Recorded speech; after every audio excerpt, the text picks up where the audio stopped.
Good morning. My name is Michelle. This is my channel, Halfway Homestead, and welcome.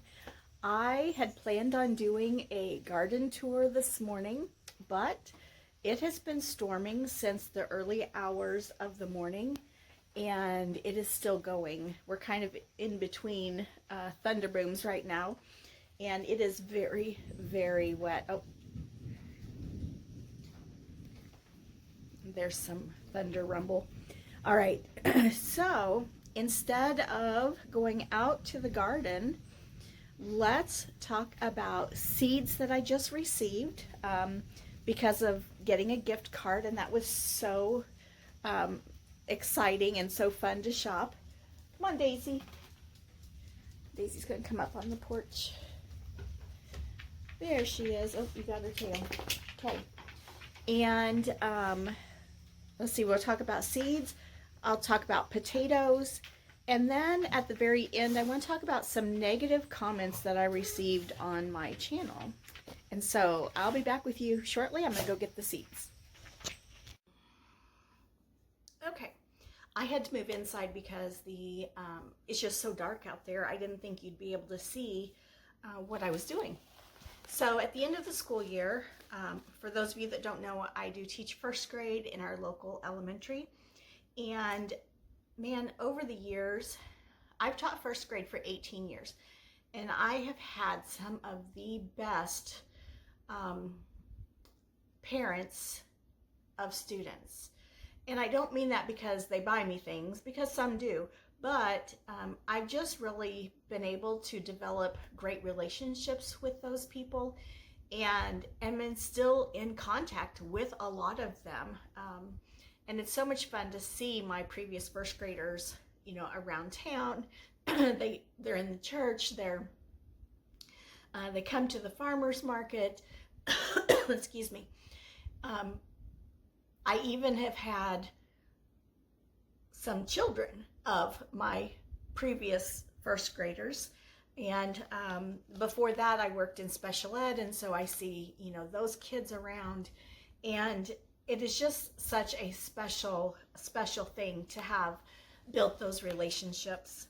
And so at the end of this last school year, several students gave me gifts, and I have showed some of them on previous videos. This particular student gave me a gift card to a seed company that I think is in North Carolina. It's, let's see, Arden, North Carolina, maybe? I was trying to look at the label. These families, you know, we get to know each other, and I love when they give me a gift that is very meaningful. You know, they have gotten to know me and know what I love, and by the end of the year, my kids pretty much know that I love gardening, I love baking, sewing, crafting, painting. I love to learn homesteading skills, and you know, we live in a pretty agriculturally rich area anyway, and so a lot of these kids are doing the same things at their homes. So anyway, I got a gift card from, this is the actual gift card, from Eden Brothers in North Carolina. I didn't even know this place existed. And so it was so much fun to go online and do the shopping, and I got my bundle of seeds this week. And so thank you, Ira, and his mom Megan, and Dad Cole. Thank you so much. I appreciate the gift, and a lot of these things I will be able to save seeds from and keep those plants going, and so that makes it even more special. So let me show you what I got. I don't have pictures for everything. Some of the packets have pictures, some don't. But I'll just run through this real quick and show you what I got. And then if Ira and his family watch the video, they will also get to see what I purchased with their gift card. Now I am going to put my glasses on so I can see what I'm doing. Okay. All right, the first one is some carrot seeds, and this was called Scarlet Nantes. There's not a picture for this one, but it looked like a really good carrot. This one is celery seeds. The variety is called Pascal. I have grown and have growing right now one called Utah Tall. And so I thought I would try a different variety. This one is a Tom Thumb lettuce, so it's just a small head lettuce, leafy lettuce. Beefsteak tomatoes, one of my husband's favorites. This one is a flower. I did pick out a lot of flowers. This one's called Clary Sage, and it has some beautiful color. So I'm excited about that one. My absolute favorite flower to have in the garden is zinnias. And zinnias are so easy to save seeds from, and so a lot of what I have grown are saved seeds. And so when I find a new variety, new to me anyway, I like to go ahead and purchase that so then I can be saving seeds from that one. This year, a new variety to me was called a giant purple, and they have been absolutely beautiful. I haven't let any of them go to seed yet. I've been gathering bouquets and bringing them in the house. But this one is called Cinderella Fizz, and it is just so pretty.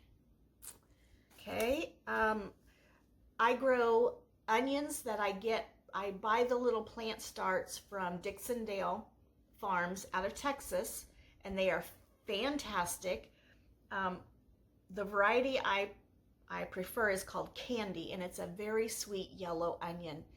And I want to try to grow some of that same onion from seeds. I've grown onion from seeds before. It's a learning process. So what I'd like to do this next year is do some Candy sweet yellow seeds alongside the plant starts and see how well I do. So that's kind of a planned experiment for next year. Hillbilly tomato. I just like the name Hillbilly. So it's a yellow slicer. We'll see how it does. Roman chamomile. I have lots of chamomile already growing, but I did use up the last of my seeds this year. And although it sometimes will reseed itself, it doesn't always in my area. And so I did grab another packet of chamomile. I love chamomile tea. This one's a new basil for me, holy basil, also called Tulsi basil. I have heard this is delicious. I've heard it makes great tea. I have not ever been able to buy this in my area, and so I ordered these seeds to try. This one is just a beautiful flower. It's called lobelia, that beautiful purple. It's kind of a short, almost like a ground cover. And I've noticed at the greenhouse, it is absolutely gorgeous, kind of spilling out of planters and hanging baskets. And so that's why I bought that one. This year I made my own hanging baskets, and although right now they look pretty rough because we've had so many storms with high wind, but they are doing really well. Celosia seeds. I love to make flower bouquets, and I just think that like tall, almost grassy looking plant with the pink fluff at the top will make a beautiful bouquet.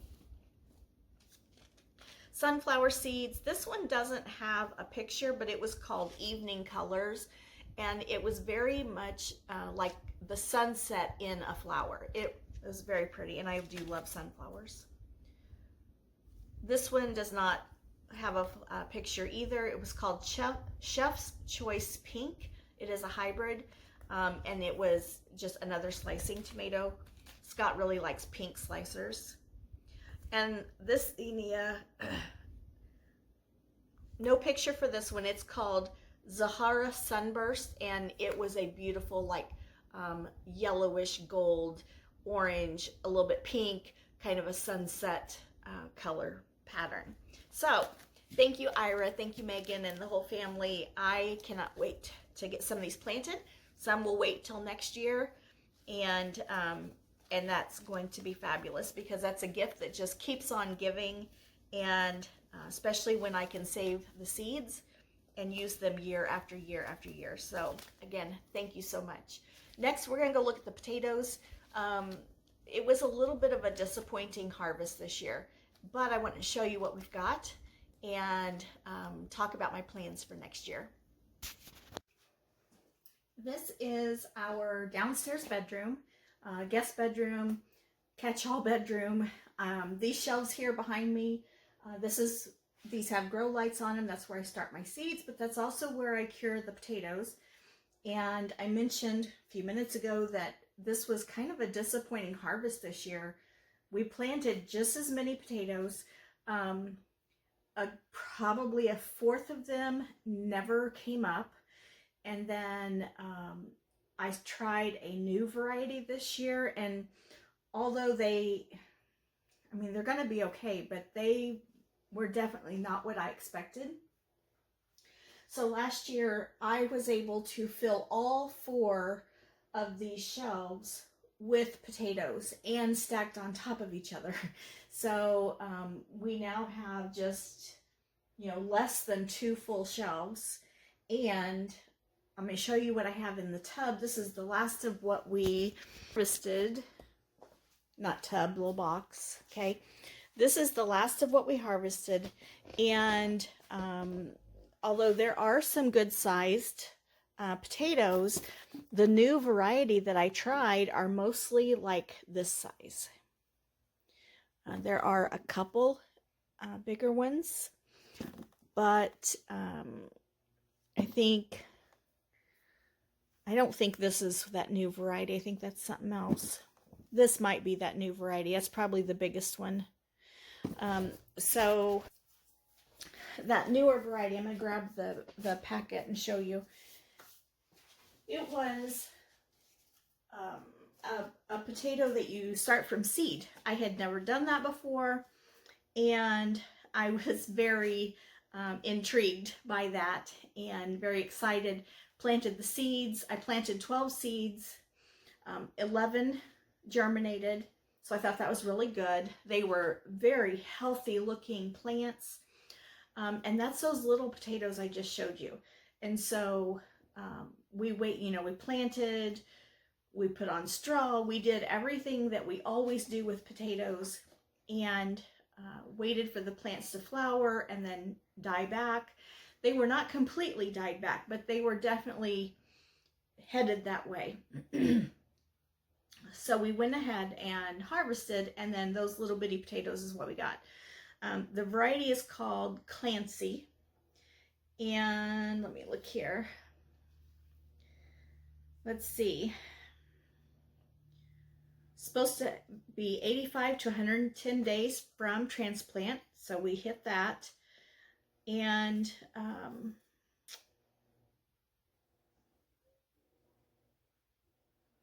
was going to look to see if it said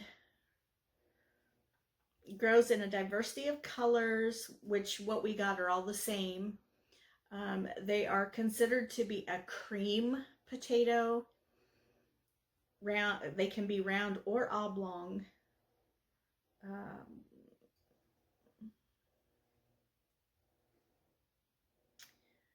Okay, it says they also grow well in a large, deep container. So what I did was put them in the in-ground garden, and even before reading this just now, I've already decided I am going to try them again because I don't feel like one try is enough to tell me if they're going to work or not. It could be, oh my gosh, we've had so much rain this spring and early summer. We've had extreme bouts of heat, going from, in the 90s that feels like 100 and something, down to 50. And so just the wave of heat and cool has been crazy. So, could have been the weather, could have been the tons of rain, could have been the tons of grass that I did not get out of the potato patch. You know, there's so many different variables that can cause this to not work. So I do want to try it again. Next year, I do want to do some in-ground again, okay? And I'll try to be a little bit more diligent on getting the grass out. But also, I'm going to try them again in a container.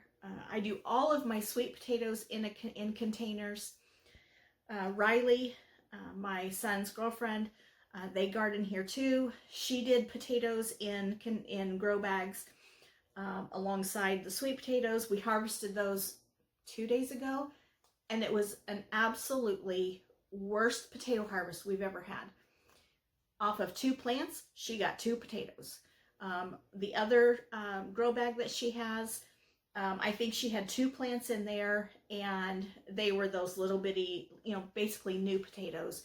And I think there might have been 6 or 7 little spuds. So definitely could be the weather. There was no grass in those grow bags. That they were planted, they were strawed. They've had the same amount of rain as everything else, and so I don't think that the grass was a factor in that one. So I am going to try them again. They were a little bit expensive to buy, but like this was $4.49 for 12 seeds. So I'm gonna do it again and try them side by side and compare, see how they do. Because I just really think that's neat to be able to grow potatoes from seeds. Never heard of that before this year, and so I really want to try to do that. So I will keep you posted on how the potatoes go next year. Now in this part of the video, I want to talk about the negative comments that showed up on my channel. So if you're not interested in that part of this video, go ahead and say your goodbye, click out. I'm glad you were here. Please come again, okay? And please consider subscribing to my channel. So earlier this week, I posted a video on making my own laundry soap, okay? I always go back and check for comments, and honestly, my channel is so incredibly slow going. I hardly ever get any comments on YouTube. I get comments on Facebook, get lots of likes on Facebook, lots of shares, but on YouTube itself, I don't get very many. And so when I see that I had comments, it's like, oh yay, I'm gonna go check that out, and I welcome that conversation. But when I got there to look, this person definitely did not agree with me with the ingredients I was using in making the laundry soap, and that's fine. I'm a very quiet person, but I'm also very reactive, and my initial response was just to fire back a not very nice comment, and I typed it out, I deleted it, I typed it again, I deleted it, and so I'm trying really hard to not be so reactive, and so I decided, put the phone, I was looking on my laptop, put the laptop away, walk away from it, pray about it, you know, and so I did. I put the laptop away, I prayed about it, you know, God, how would you have me to respond? What do I do about this? And so I felt like I was being led to, first of all, don't respond, not directly, and then also take the comments down.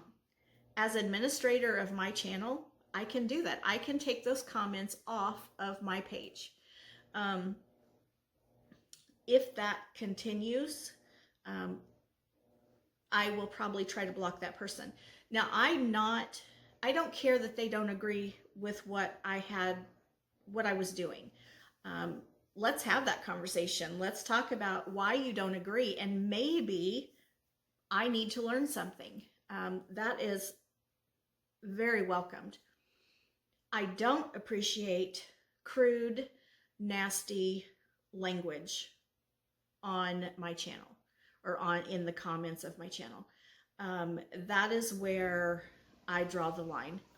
I welcome your opinion, even if you don't agree with me, but I will not tolerate the crude, nasty language. And so it is for that reason that I removed those comments. Now, with that being said, I read those comments, and because of those comments, I then did some additional research into the materials I was using, and I found that I'm okay to use those ingredients in my laundry soap. If you feel like they don't work for you, then don't do it. If you don't like what I'm doing on my channel, don't watch. It's okay. And so moving forward, you know, I'm still going to make my videos, although I will tell you, when I first read those, because I have such a struggle with self-doubt, I was like, oh my gosh, you know, this is confirmation that I need to stop making videos, that that I am in the wrong by making videos and putting myself out there. And then after spending some time in prayer, and, you know, just reflecting on the situation, I realized, no, that's not confirmation that I am in the wrong or that I need to stop making videos. I don't know why my channel is growing so slowly. I don't know why I don't get more comments. I'm sure I don't understand completely how YouTube works and all the algorithms and all that goes with it. But I do know that God gave me the gift of teaching, and whether it's on a video or in a classroom or in the garden or at church or wherever, at the community center, wherever it might be, I'm going to teach to the best of my ability. And again, if you don't like it, don't be there. So that's how I feel right now.